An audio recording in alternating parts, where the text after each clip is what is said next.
These are 8 secrets that I promise will help you pass the ball way more effectively. My name is Spruce, and I run the #1 Madden coaching site where I help over 1,000 active members win more games. Passing is maybe the single most important aspect of offense, and once you implement these 8 tips, you'll be hitting wide open receivers all over the field. So if that sounds good to you, then let's get started. So starting off at number 1, way too many Madden players use the wrong passing type. If you're not using the right passing type, then you're making passing way harder than it has to be. So to look at what passing type we should be on, we want to pause the game, we want to go into options, go into settings, and then go to game options. From there, we're going to scroll down to passing type, and you need to be on placement and accuracy or placement. These are the only 2 that we want to be on, and I recommend placement and accuracy. You don't want to be on classic, and you don't want to be on revamped. So we're going to go on placement and accuracy, and this doesn't matter for right now, but we're going to want our passive increase on small and our reticle speed on 7 out of 20. That'll be important later on, not really important right now. For now, all we want to focus on is placement and accuracy. So if we go back out to the field, we can look at why placement and accuracy is so beneficial.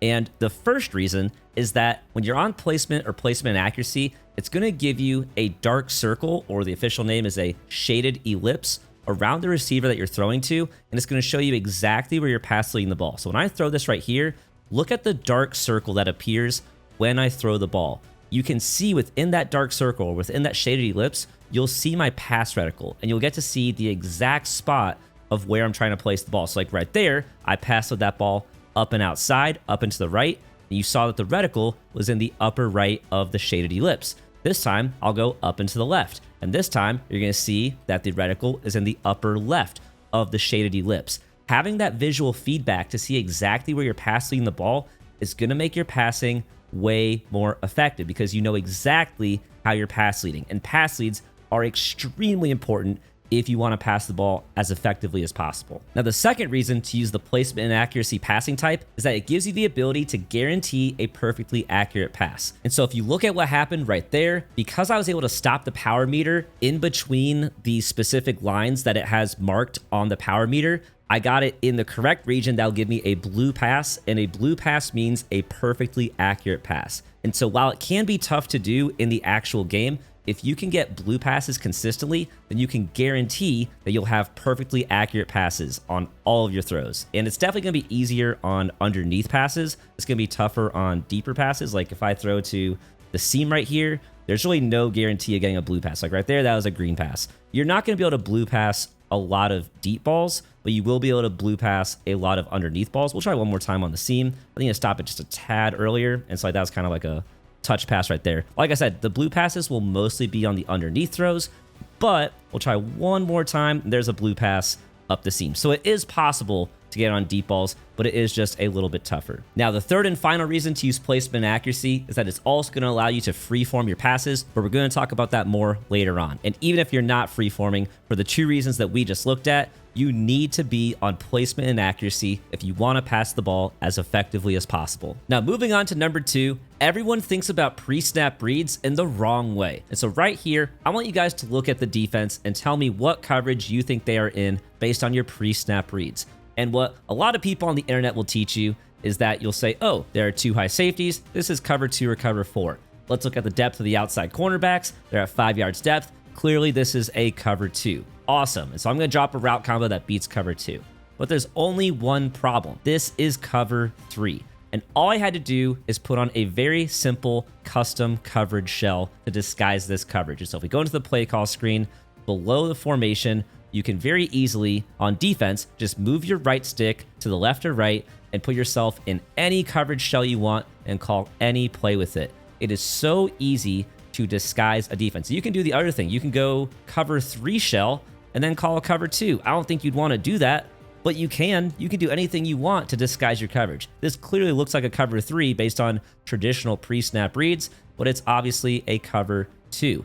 And so if you're just simply trying to look at the alignment of the defenders pre-snap and base your entire route combo around that, you are setting yourself up for failure in the passing game. And so you may be asking yourself, well, if I can't rely on these traditional pre-snap reads to build my route combos, how am I going to read the defense? And the answer is that we are simply going to make an educated guess about whether the defense is in man coverage or zone coverage. We are not going to guess a specific coverage. If we guess zone coverage, we're going to leave it at zone coverage. We're not going to try and guess cover 2, cover 3, or cover 4, because as we can see, we don't actually know. And the reason that still works for us is because the same concepts will beat zone coverage regardless of what particular zone coverage it actually is. If I build a concept like this, where I've got a flood concept on the right side, I've got an underneath drag, and then a backside dig, this can attack any type of zone coverage. Doesn't matter if it's cover 2, cover 3, cover 4, I've got someone open every single time. And so that's why we are not going to try and be like, oh, I think this is cover 3. Let me drop a specific cover 3 beater. We're going to drop zone beating concepts against zone coverage and man beating concepts against man coverage. And you may be saying, okay, that sounds nice and everything, but how do I actually know if the defense is in man coverage or zone coverage? And the honest answer is that it's usually pretty easy to tell. So right here, the defense is in zone coverage. And what do we see? We see the defensive backs are not all aligned at the same depth, and they're not perfectly in line with the receivers. So if we look at Godwin on the left side, the wide receiver, we kind of just put him on a streak so that you can see where he is compared to his defender. That defender is lined up pretty far outside of him.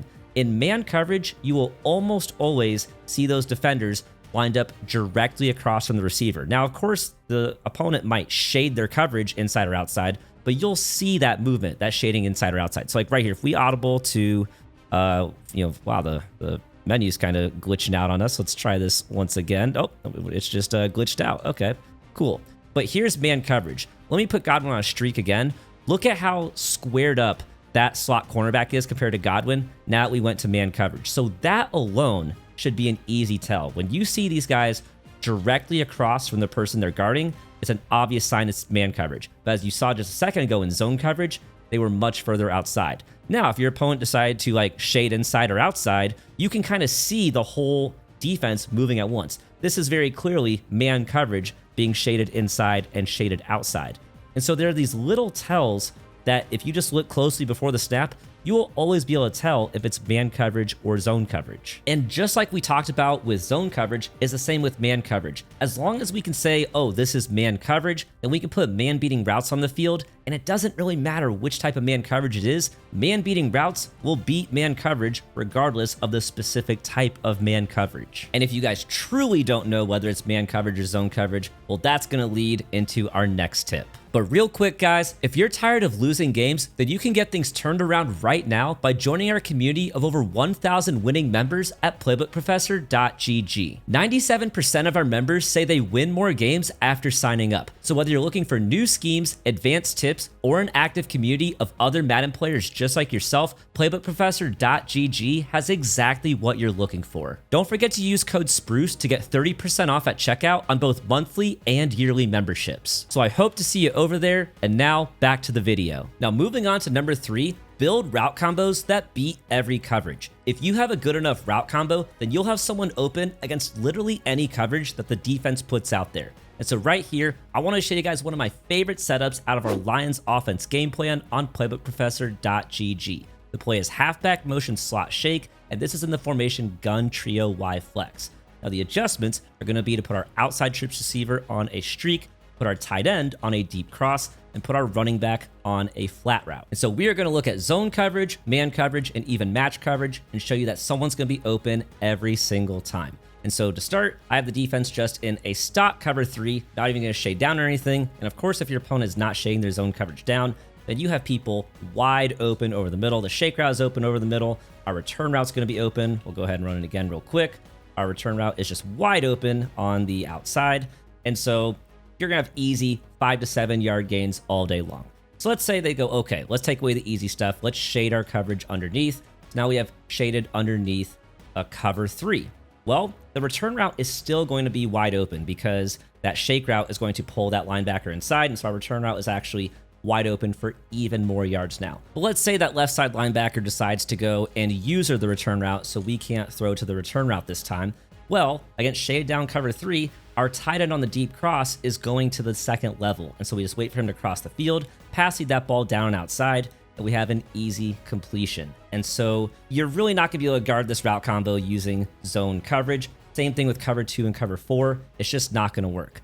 Now, let's go to man coverage. So we're going to go to cover 1 hole, and I'm going to spy out the 3-rec because I want you guys to just look at the interaction of the man coverage with the routes on this play. And specifically, I want you to look at the shake route from our inside trips receiver. This might be the single best man-beating route in the entire game. If we snap this ball, you're going to see that Amon-Ra St. Brown completely cooked Xavier McKinney. Like, I've never seen a guy get cooked like that in this entire game. And that's a superstar defensive back. That's not just a random defensive back. That is the single most separation I've ever seen. I mean, he just completely leaves him in the dust. He puts his hand on the ground. He's so turned around and going in the entire wrong direction. And so I love this play because if your opponent runs man coverage, then you're guaranteed to have someone open by at least like 5 or 6 yards. And so obviously the shake route is the best man beating route in this play, but the return route and the deep cross from the tight end can beat man coverage as well. And so in this case with Raymond at the middle trips receiver spot, it's kind of 50-50 of whether or not he'll beat man coverage, but we can snap the ball and kind of see. And right there, he did kind of beat the man coverage. And so you see that you have one guaranteed man beating route with the shake route, and then up to 3 man beating routes with the return route and the deep cross. And so against man coverage, your opponent is not going to be super comfortable in this either.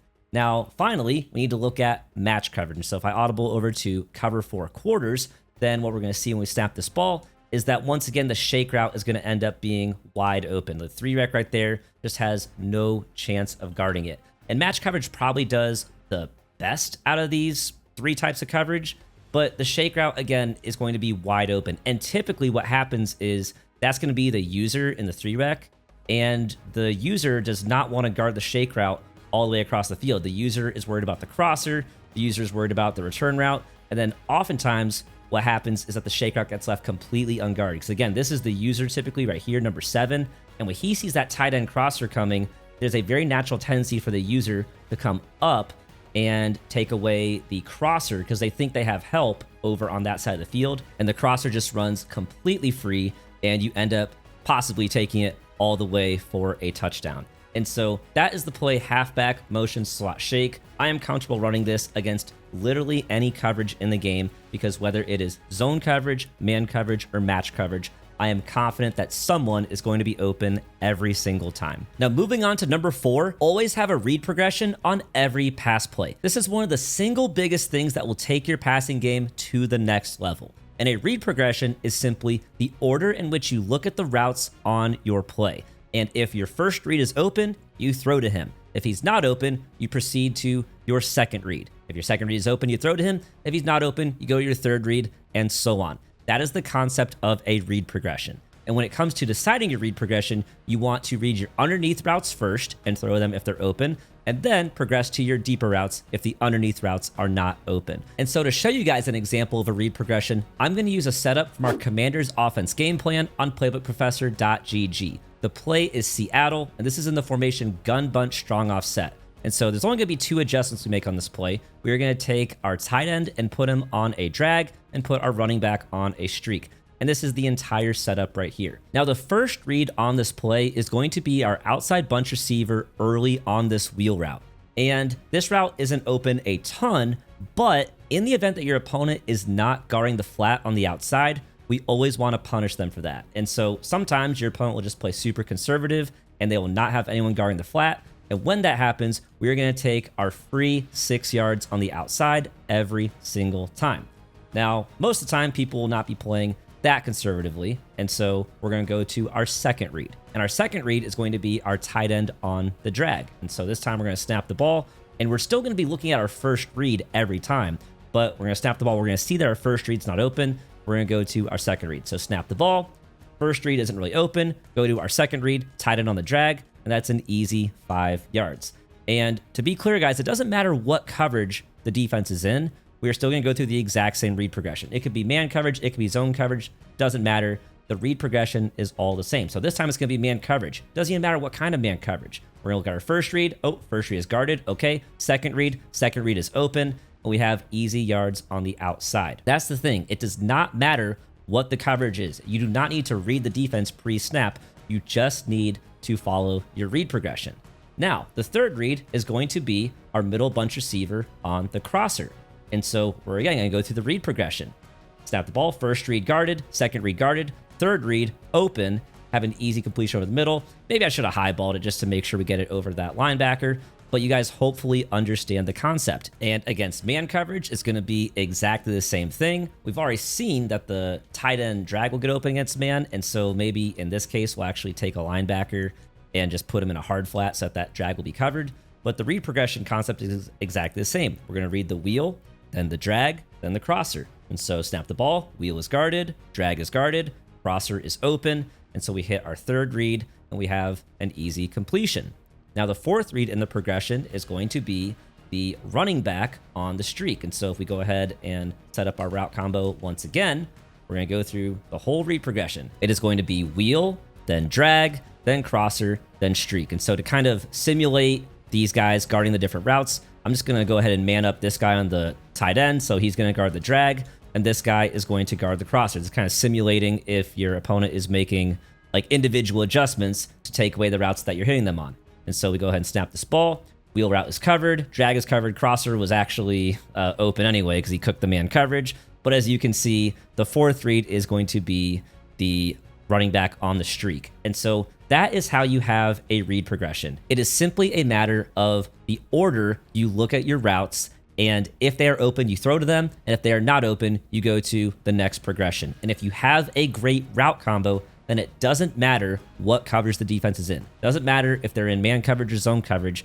because if you follow the read progression, then you'll always find somebody open. Now at number 5, this is how to pick up the most aggressive blitz in Madden 26. Most blitzes can be picked up by simply blocking the running back, but for this blitz, there's a secret extra step that you need to know if you want to have time to throw with your quarterback. And so right here, I'm in the formation nickel double mug and the play cover 1 hole, and this will also work in the formation nickel 2-4 double mug and nickel 3-3 double mug. But the blitz setup is going to be as simply blitz all linebackers, which is right on the D-pad, down on the right stick, slant the D-line inside, which is left on the D-pad, down on the right stick, and then you're just going to walk your middle safety down, you're going to mug the gap right here, and you're going to man him up on the running back. Now, even if the offense blocks the running back here, so that they are blocking 6 players against 6 rushers, this blitz is still going to come in, and that's because of the user mugging the gap right here. What's going to happen when we snap the ball is that that user is going to distract the O-line and the running back, and as a result, you get the edge rusher to come in free.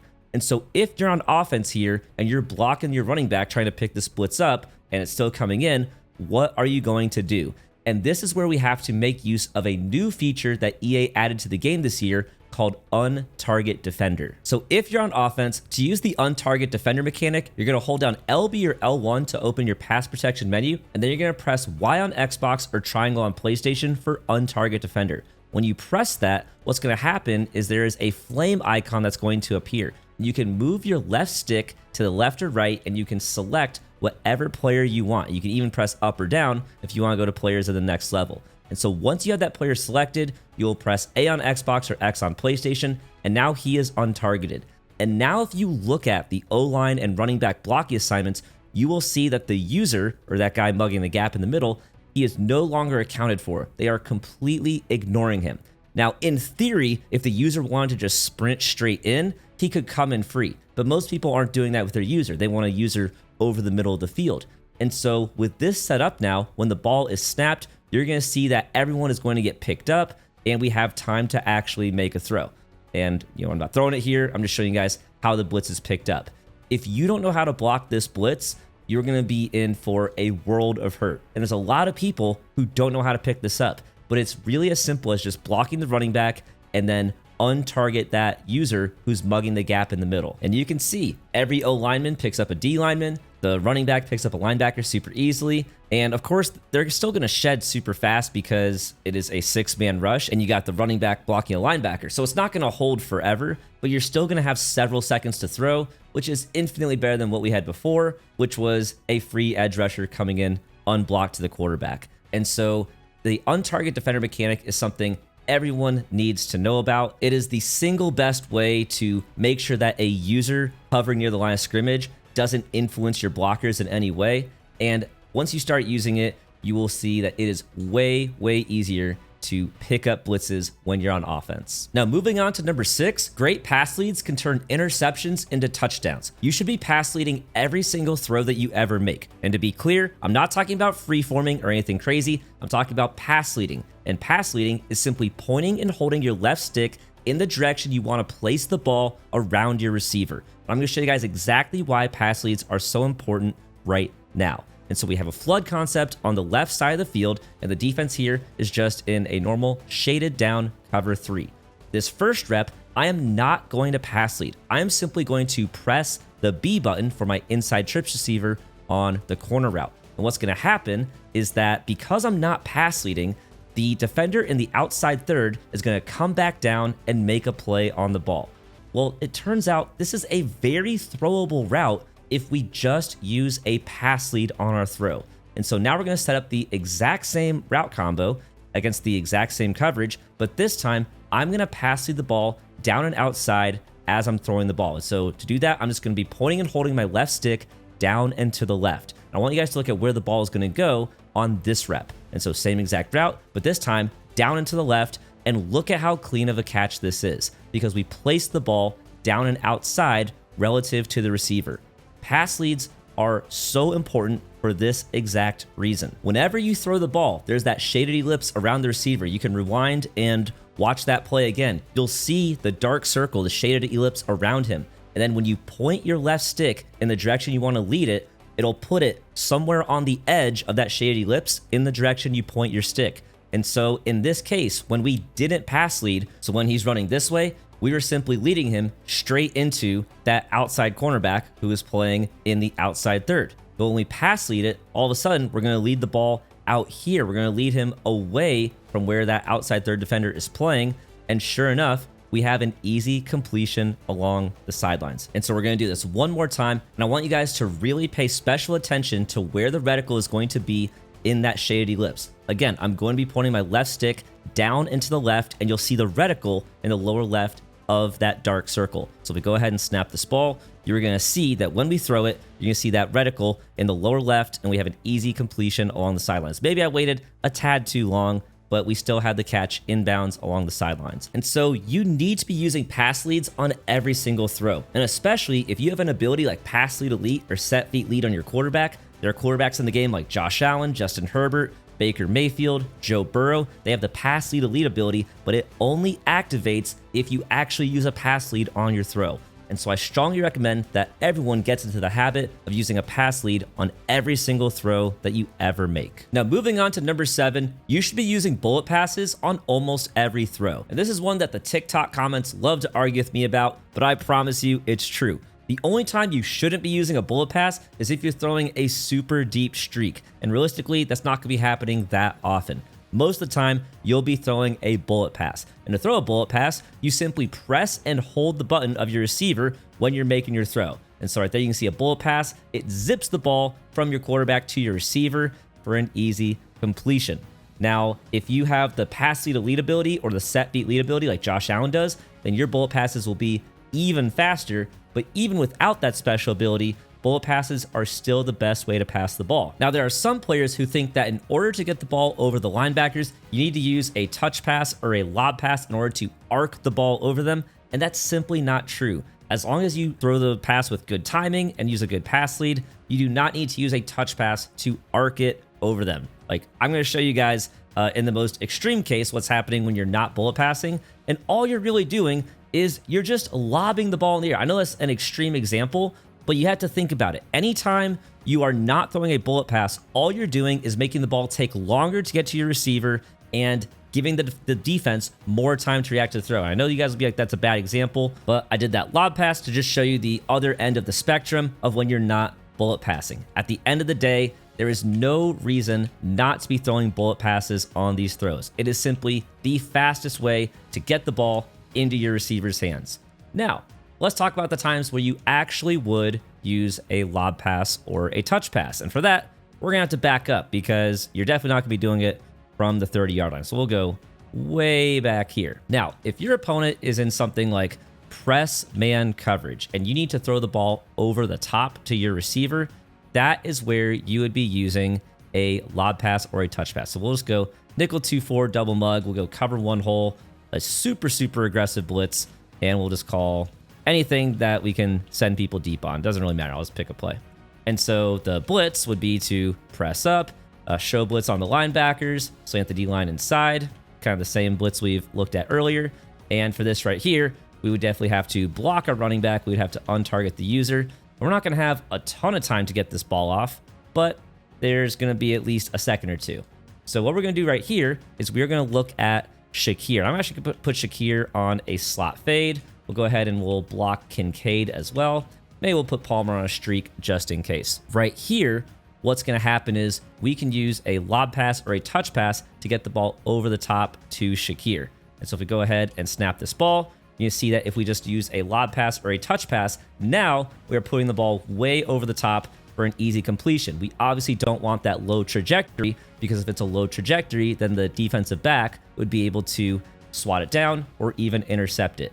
And so these are the cases where using a lob pass or a touch pass makes sense, because you can just put the ball over the top and drop it right in there in a spot where the defensive back cannot make a play. But these are the only times when you would not use a bullet pass. On every other pass, if there's ever defenders playing over top in any way, you would never use a lob pass or a touch pass. And so I think that's something that a lot of people don't realize, is that you should not be using anything other than a bullet pass on most of your throws. Because realistically, how often are people really running these ultra aggressive cover zero blitzes? Not all that often. And so that is why we always want to use bullet passes, except for these very specific situations. And as long as you use bullet passes most of the time, you're going to be completing most of your throws. And finally, at number 8, freeform passing is overpowered when used correctly. Freeform passing can transform your passing game because it allows you to place the ball in a spot that would otherwise be impossible to hit. So in order to freeform pass, you're going to hold down the left trigger or L2 as your quarterback is throwing the ball. And that's essentially going to give you the ability to do a super pass lead and pass lead the ball way further than you could with just a normal pass lead. And so in order to demonstrate, I want us to look at the left slot receiver here on the streak, and he's going up against just normal man coverage with a cover zero shell. If he has outside leverage, we are going to freeform this pass straight to the left, so straight to the outside. And what you're going to see is that it's going to put the ball in a spot where only our receiver can catch it. So if we go ahead and snap the ball, you see that he gets the outside leverage, and now I freeform this ball straight outside, and all of a sudden we have turned a closely guarded streak into a touchdown. This is the power of freeform passing. As long as you can recognize where they have leverage, so in this case we have leverage to the outside, if you then freeform that pass to the outside, you can throw your receiver open and turn these closely guarded receivers on streaks or deep routes into touchdowns. And this is repeatable. So let's go ahead and do this once again. We've got the offense here in the cover zero. Let's just make sure we block our running back. And what I want you guys to watch for is the shaded ellipse, because what happens when you freeform pass is that you're actually getting your passing reticle to go beyond the shaded ellipse. It goes further outside the shaded ellipse than it could with just a normal pass lead. So let's do this once again. Freeform it straight to the outside, and once again you can see that we threw our receiver open, and it's going to work pretty much every single time. Now, of course, there are some accuracy penalties that can happen with freeform passing, and so sometimes you'll do this and you'll get an overthrow. It just is what it is, but it's a risk that we'll happily take, because if it works and the pass is accurate, then it's a touchdown, and if it's inaccurate, it's just an overthrow, and incompletion, not that big of a deal. But hopefully you guys can see the power of freeform passing, and this would work just as well with inside leverage as well, but just the way this defender's playing us is he's giving us the outside leverage. So he has freeformed that pass straight outside, and it puts it in a spot where only our receiver can catch it.